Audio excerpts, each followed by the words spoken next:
vanhu vachitaura zvavanotaura munonyepa. Desi Mtukudze has finally spoken out. Ari kuratidza kuti ari kuziva zviri kuitika mumastreets. Welcome back to your channel. Please don't forget to like and subscribe. Paakasvitswa mota akabva angoti yangu mota yangu here. Vanhu vachitaura mumastreets munonyepa imi hamuna zvamunotaura about me. So guys, ndo zviri kuitika mumastreets. Vari kuita kunge vasiri kunzwa uye vasiri kuresponda, but vari kuzvinzwa zviri kuitika mumastreets. Zimbabwe yese yanguva yowe desi this desi that, asi ivo vari kuti muchitaura zvamunoda ini yangu mota ndichisvitsiwa. Vabva ngoti vari kudarika kuna Japreza vachimuratidza mota yavo vakati yangu yangu. Aiwa, zvadadisa wani.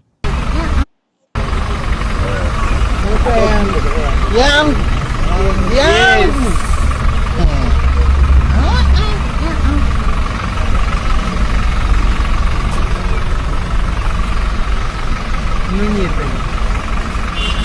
vanhu vachitaura zvavanotaura munonyepa imi.